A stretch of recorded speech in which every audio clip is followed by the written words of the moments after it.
Hello to each and everyone. Don't you have a nice day, but have a great day. Especially to you, Ma'am Kia. Have a great day.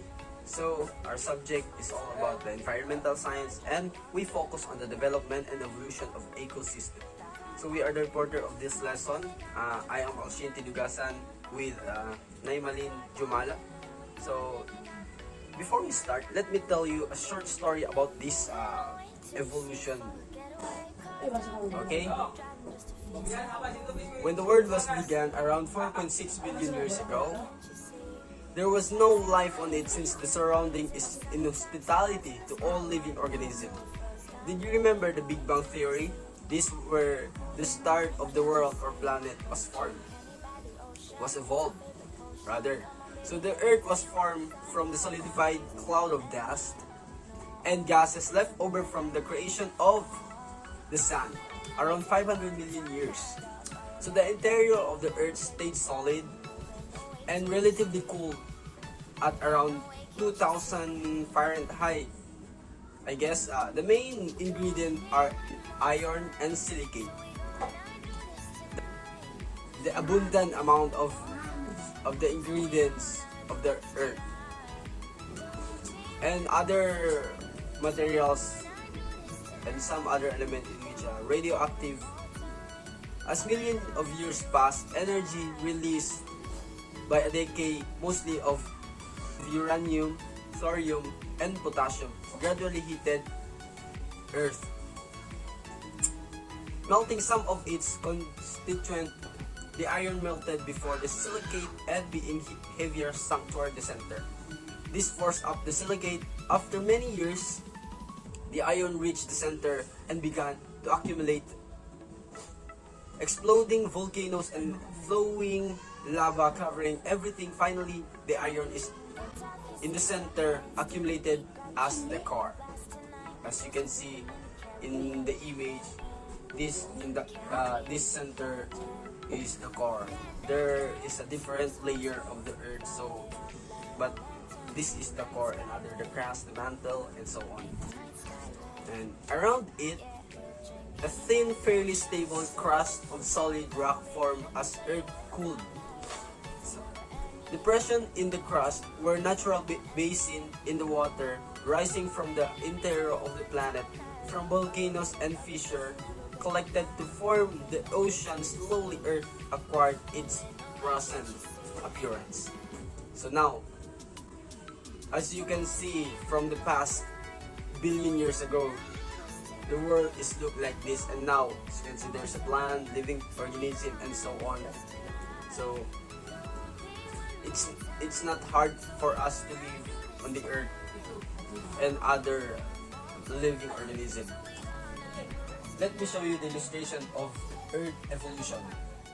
As you can see on the screen, so 2 billion years ago, only cyanobacteria was exist, also known as Cyanophyta, are the phylum of gram-negative bacteria that obtain energy via photosynthesis. So that is a cyanobacteria. And 1 billion years ago, the lichen was formed. This lichen is a complex of life that is a symbiotic partnership of two separate organisms, a fungus and an alga. The dominant partner of fungus which give the lichen and majority of its characteristic from its thallus shape to its fruit bodies.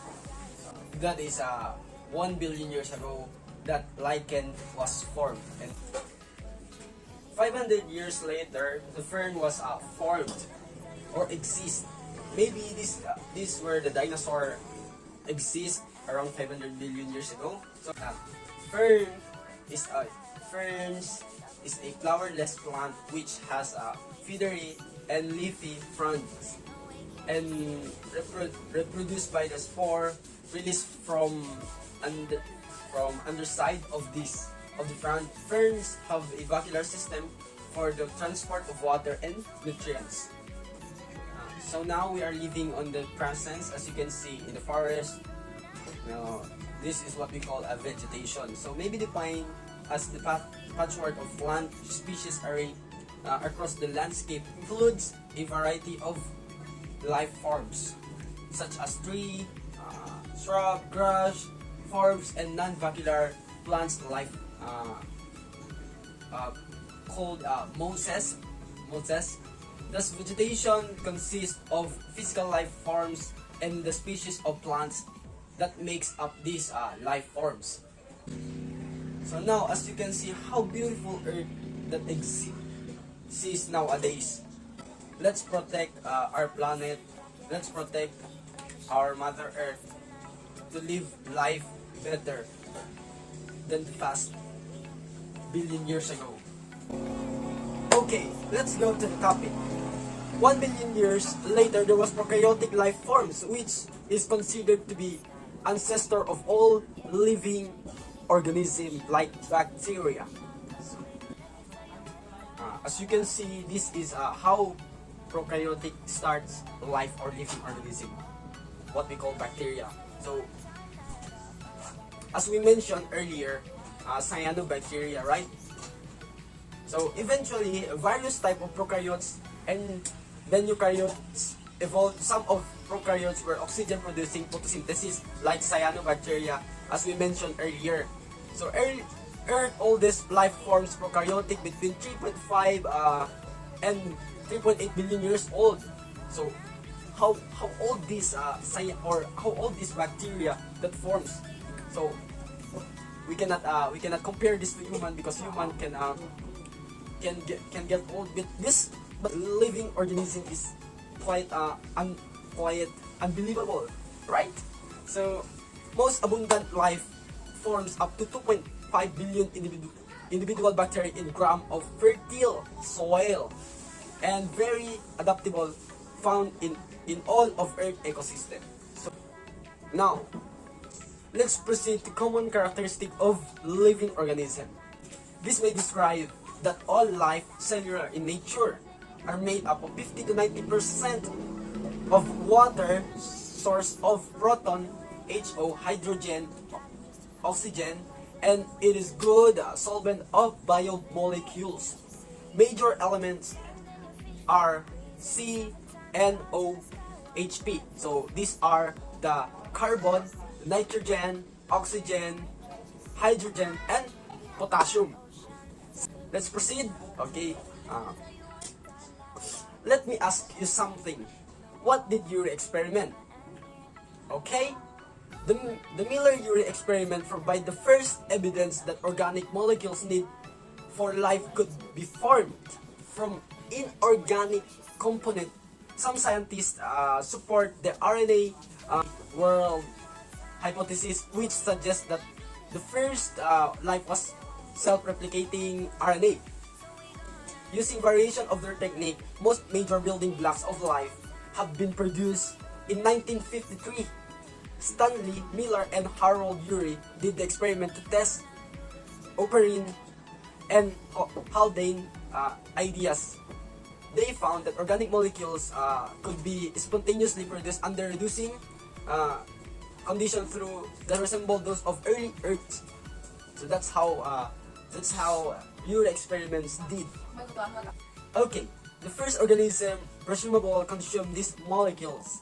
The first form of photosynthesis were probably non-oxygenic, using molecules as a source of electron to reduce carbon dioxide. Okay, the formation of clothes. Membrane vesicle was an early event in cellular evolutions of lipids molecules that spontaneously form membrane vesicle or liposome. So as you can see, phospholipids, as you can see. Hydrophilic head attract to the water, and hydrophobic tail repel by water. So as you can see, on the upper side is interstitial fluid, on the other word is extracellular, and on the lower side is what we call cytosolic fluid, and in other word, intracellular. So now, let's proceed to the development of ecosystem or ecological succession. So, when stripped of its original vegetation by fire, flood, glaciation, and area on bare ground, does not remain devoid of plants and animals. Beginning with plants, area is rapidly colonized that subsequently plants and animal species, environmental factors, and ecosystem. This modification of the environment may in turn allow additional species to become established. The development of community by the action of vegetation on the environment leading to establishment of new species is termed succession or development. So as you can see the image or the illustration of on how to develop the community or ecosystem. So first we start on the shrub down to vegetation. So, I mean that's how ecosystem develop.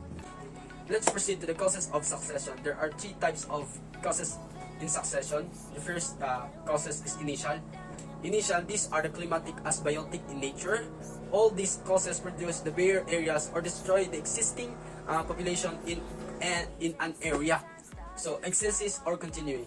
So the definition of excesses is the establishment of plant and animals to new habitat. So that is on the dictionary Webster. But these are the process as the migration, aggression, reaction, etc., which cause successive wave of population as the result of change. So can you highlight that as the result of change, chiefly in the Adapic soil, soil feature of the area. So do you understand how the excesses or continuing causes from the animal, plant, and plants starting from this continue to grow, how this particular thing change into the other forms or new forms. So next, stabilizing causes to make it stable, I guess, I'm sure, but this include factors such as climatic of the area, which result to stabilization of community. In other words, it makes resilient and resistant in the area or in the community. So this is stabilizing causes. This how the possible successions in the aquatic ecosystem. The process of changing an aquatic ecosystem into the terrestrial ecosystem. So how does it happen? Let me show you the image on the screen. As you can see. So let's explain how this how it's happened. How does it happen? I mean, so streams and rivers feeds into lakes. So damp, sediment, and as soil erodes from the hillsides, it gets deposited in the lake, showing building up the bottom soil until there's no water left. So aquatic succession turns lake, wetland, until dry land. From the lake to the wetland until to the dry land. So that's how possible succession happens. Now, this process can take thousands and hundreds of years, but can sped up by drought or mass erosion event. So as aquatic succession occurs, aquatic specific invertebrate and terrestrial plant species colonize. So the next topic we'll discuss by Naimalin Jumala.